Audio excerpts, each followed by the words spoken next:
Sean todos ustedes bienvenidos al año 1898. El día de hoy vamos a viajar hasta Viena porque, bueno, vamos a presenciar una partida entre dos grandes leyendas del tablero.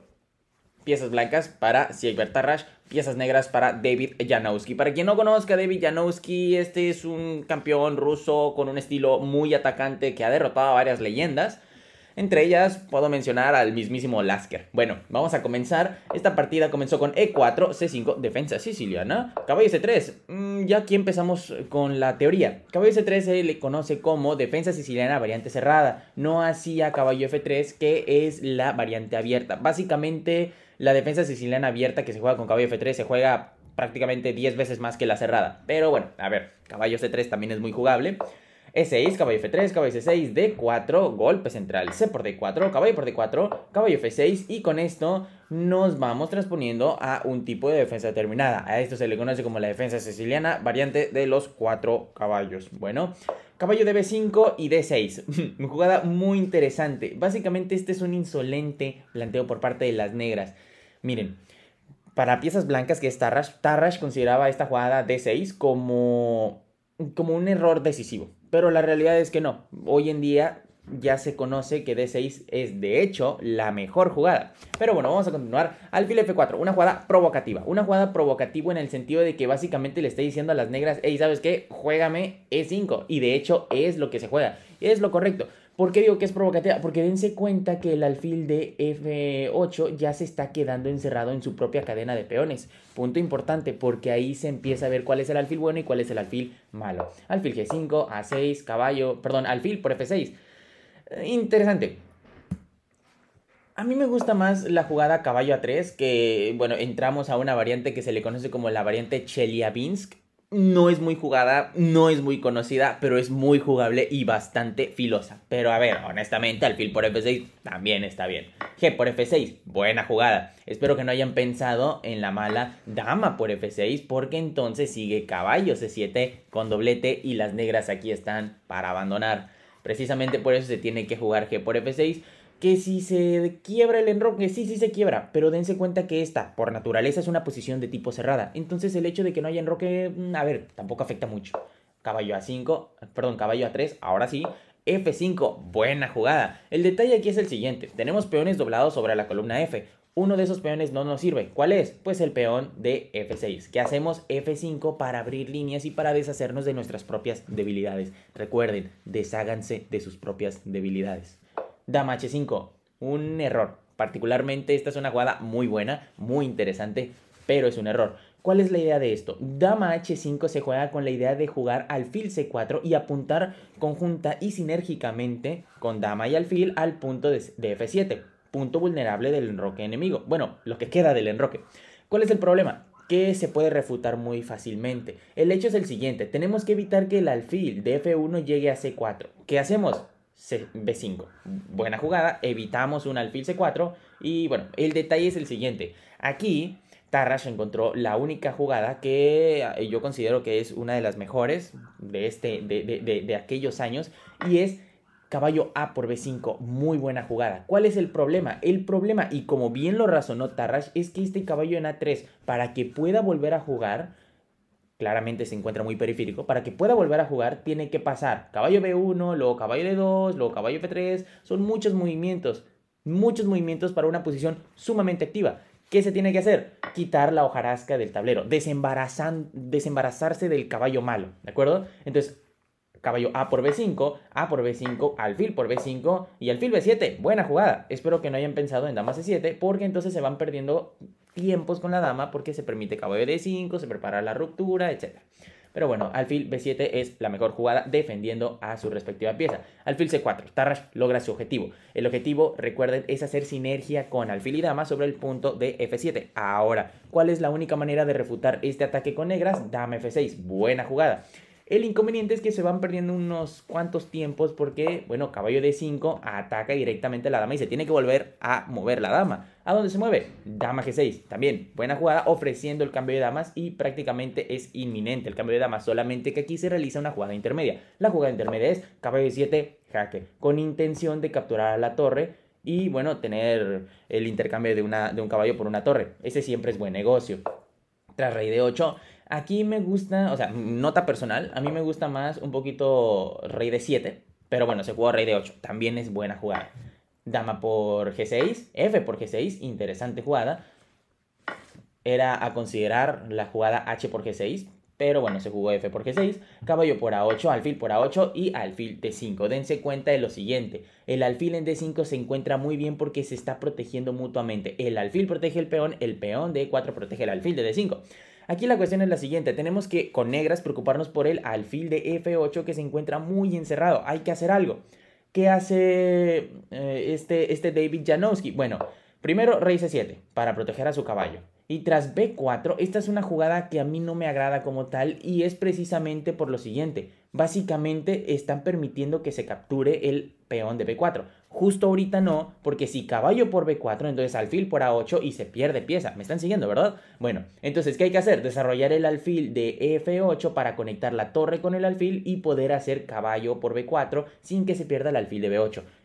¿Cuál es la jugada? Bueno, aquí Janowski jugó alfil E7, pero era un poquito más preciso alfil H6 directamente estableciéndose en la diagonal de mayor actividad. Esto hoy en día lo decimos muy sencillo, pero en realidad es difícil de ver. En aquellos años muchísimo más, porque hoy, bueno, en este año, 1898, se le conocía como la nueva escuela, la escuela moderna. Pero hoy en día, 2022, no jugamos con esa escuela, jugamos con la escuela hipermoderna, o sea, dense cuenta del nivel.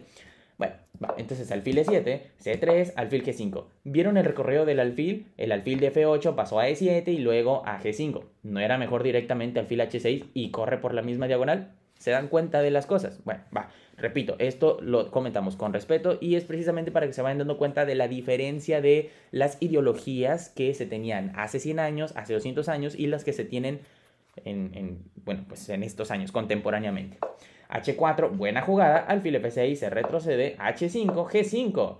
Poquito interesante. Bueno, la idea es la siguiente. En realidad no hay que prestarle tanta atención a esto. Se debía de jugar caballo E7 para deshacernos de la única pieza que nos molesta. Recuerden, todo lo que nos moleste debe ser deshecho. Entonces, este alfil de D5 es la pieza más activa del blanco. Siendo francos y objetivos, debemos de eliminarla. Por eso se recomienda un caballo E7 para proponer el intercambio de alfiles. Intercambio de alfiles prácticamente forzado. Sin embargo, en esta partida se jugó G5, F3, caballo E7. Ahora sí, buena jugada.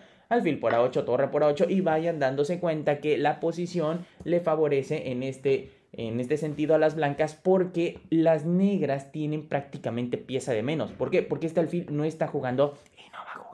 Entonces, por eso debemos de leer bastante bien la posición. ¿Por qué? Porque, a ver, una torre, otra torre, dos piezas. Teóricamente hablando, dos piezas menores son inferiores a una torre como tal, pero depende mucho de la posición. Como esta posición es cerrada y tenemos alfiles, entonces la torre llega a ser incluso superior que dichas, que esas dos piezas. Generalmente en una partida normal, dos piezas es mejor que una torre en una posición activa, lo vuelvo a repetir, pero como en esta posición se encuentra muy cerrado, entonces es mejor la torre.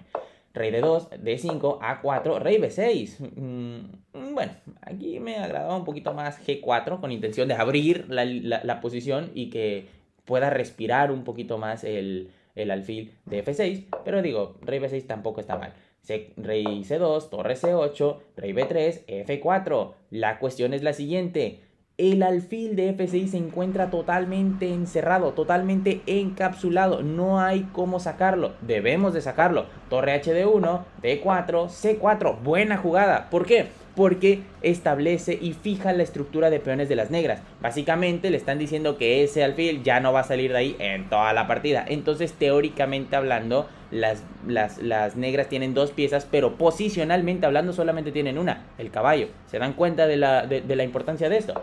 Torre B8, buena jugada. Lo que ocurre aquí es que se pretende hacer caballo C6 y conjuntamente con la torre y caballo apuntar sobre el punto de B4. El problema es que tras A5 jaque se juega rey C6. Error. ¿Por qué es un error? Pues porque esa casilla le pertenece al caballo, no al rey. Era un poquito más preciso, rey A7. Pero bueno, se jugó rey C6, B5 jaque, rey C5, A6. Y bueno, esto es un error entre comillas. ¿Por qué? Bueno, en los años de la era clásica del ajedrez, Wilhelm Steinitz postuló que estos peones se le conocen como peones en falange, es decir, peones que se encuentran sobre la misma fila, y dijo que únicamente hay que mover los peones en falange si pueden ser restablecidos en el siguiente movimiento. Entonces, por ejemplo, aquí tenemos el peón de B4 y el peón de A4. A5, B5. ¿Ven cómo tenemos esta misma posición de antes, pero una fila hacia arriba? Bueno, esa es buena jugada. Sin embargo, aquí como se jugó A6, el problema es ese. Ya no vamos a poder hacer B5 porque se va a perder el peón. ¿Qué era mejor? Bueno, no jugar A6, jugar otra cosa como, por ejemplo, rey C2 y la posición se mantiene. Aunque se vea que perdamos este peón, es mejor darle prioridad a estos dos peones porque dos peones en sexta equivalen a una torre. Dense cuenta de eso. Pero bueno, se jugó A6, torre, caballo C8, A7. Se van dando cuenta cómo este peón se va volviendo un poco débil. No me malentiendan, aquí las blancas siguen ganando con amplia ventaja, pero era un poquito más preciso seguir los principios de Wilhelm Steinitz. Torre A8, torre A6, fijando esta debilidad y prácticamente, bueno, aparte de que se ataca el alfil, esta torre está totalmente encerrada y de ahí ya no va a salir. Entonces ahora las negras están jugando con una sola pieza, el caballo. ¿Vieron? Caballo B6, torre de A1, alfil de 8, H6, buena jugada porque fija todo el centro. Recuerden, no hay que darle prioridad a las blancas y no hay que darle actividad a su oponente si no es necesario. Alfil C7, torre G1, alfil de 8. Interesante jugada. ¿Por qué? Porque el negro se quedó sin jugadas. Ya no puede hacer nada. Está en Zugzwang. Está totalmente estático. Torre C1, alfil E7, torre C-A1, alfil de 8, torre 1 A2, alfil C7, torre 2 A3, alfil de 8, torre A1, alfil C7. ¿Qué están haciendo? Están esperando a ver si uno se equivoca. Dense cuenta de lo siguiente y recuerden lo que dijo Bobby Fischer. En el ajedrez, el más paciente es el que gana. Hay veces que se hacen este tipo de jugadas de espera para ver si uno si el otro colapsa y hace una jugada muy apresurada o muy altruista. ¿De acuerdo? Torre G1, alfil de 8, G3. Buena jugada. A partir de aquí y ya con las torres en su lugar, empieza el ataque. F por G3, torre por G3, alfil de 7, torre G1, caballo por C4. Aquí las negras ganan un peón, pero ese peón en realidad no es buena idea. De hecho, es mala idea que se capturase. ¿Por qué? Número 1, torre C6 jaque, soportado por el peón. Rey por B5 y torre por C4. Prácticamente intercambiaron un peón por un caballo. Ese es muy mal negocio. Aparte de que el peón de A7 va a caer a la siguiente. Torre por A7. Torre C8, torre A3 jaque, rey C2, torre A2 jaque, rey B1, torre F2. Las negras empiezan a tener actividad, pero actividad entre comillas. ¿Por qué? Porque dense cuenta que esta torre no puede hacer todo el trabajo solo, necesita un alfil y ese alfil no se encuentra disponible, a diferencia de las torres que la torre de G1 y la torre de C8 se encuentran muy activas y listas para el ataque. Rey A1, D3, torre B1 jaque, alfil B4, torre B8 jaque y dense cuenta que a la siguiente se va a terminar por ganar el alfil de B4. Rey C4, torre 8 por B4 jaque, rey C3, torre 4, B3 jaque, rey D4, torre B7, torre por F3, torre por H7 y aquí nos damos cuenta del final. Este es un final de dos torres contra una, pero con un peón muy potente. ¿Qué quiere decir? Que este peón en dos movimientos corona. ¿Qué significa? Que esta torre de F3 a fuercita se va a tener que venir a H y prácticamente va a estar ahí encerrada y custodiada durante toda la partida. Es decir que prácticamente podemos decir que este es un final de dos torres contra 0. Entonces es claro quién va a terminar ganando, ¿no? Tarash. Torre H3, lo dicho, torre E1, G4, torre D7 jaque, rey C3, H7, G3, torre G1, C2 y torre por D3. Buena jugada. El detalle aquí es que se está sacrificando una torre limpia y no solamente una, se están sacrificando dos torres limpias.